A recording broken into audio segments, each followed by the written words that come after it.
என்ன தெரியுமில்ல,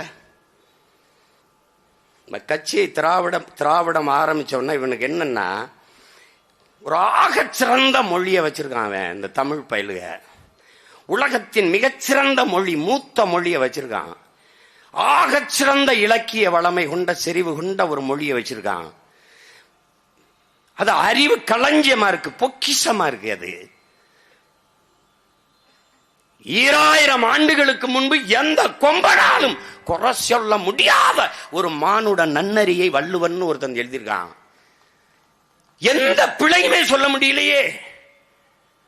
எவ்வளவு பெரிய காப்பியங்களை கொண்டு இப்படி ஒரு மொழி, இதை விடக்கூடாது, இந்த பெருமையை இவனுக்கு வைக்க கூடாது என்று திட்டமிட்டு பக்கத்தில் இருந்து கொண்டே இந்த பிராமண பூச்சாண்டியை காட்டி வந்துருவான். அப்படி சொல்லி என் மொழியை அழித்து, என் இலக்கியத்தை, என் கலையை, என் பண்பாட்டை, என் வழிபாட்டை, என்னுடைய வரலாற்றை மறைத்து, இதெல்லாம் அழிச்சு என் வரலாற்றை மறைத்து, என் அடையாளங்களை எல்லாம் அழித்து, ஒண்ணுமே இல்லாம கொண்டாந்து தமிழன் என்ற இனத்தையே அழித்து திராவிடம் என்று நிறுவிட்டான். இதை தவிர இந்த 100 ஆண்டுகளில் சாதித்த ஒன்றே ஒன்றை சொல்ல சொல்லு. எதுக்கு பயன்பட்டிருக்கு திராவிடம்? தமிழரை வீழ்த்துவதற்கு தவிர வேற எதற்கு பயன்பட்டிருக்கு? எதற்கு? இப்படி பார்ப்போம். நீராறும் கடல் கொடுத்த நிலமடந்தை கிளில் ஒழுகும், சீராறும் வதனமத திகழ் வரத கண்டமிதில், தெக்கனரும் அதில் சிறந்த திராவிடனல் திருநாடும். இது தமிழ் தாய் வாழ்த்துன்னு நம்முடைய பாட்டனர் மணன்மணியன் சுந்தரனார் எழுதினிய பா.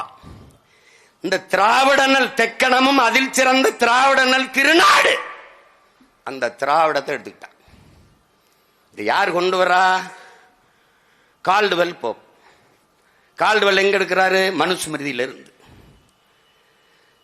தென்னிந்திய மொழிகளின் ஒப்பிலக்கணம், தென்னிந்திய சவுத் இந்தியன் ஆர் திராவிடன் லாங்குவேஜ்ங்கிறார் அவர்.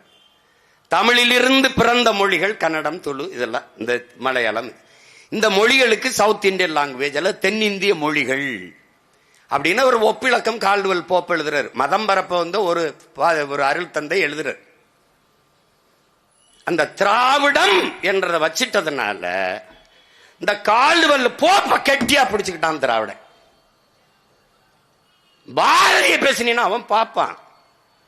இந்த கால்டுவெல் போப்பு யாரு? இவங்க பெரிய தமையன். யாரு? உனக்கு புரியுதா? எல்லாம் கவனிச்சுக்கணும். ஏன்னா இதை எந்த கல்லூரியிலும் பாடம் நடத்த மாட்டான்டா, அதனால கத்துக்க. ஆமா, இத கத்துக்க. நீ நான் இல்லைனாலும் உன்னை ₹1 வீழ்த்த முடியாது. எப்படியே உன்னை ₹1 வீழ்த்த முடியாது.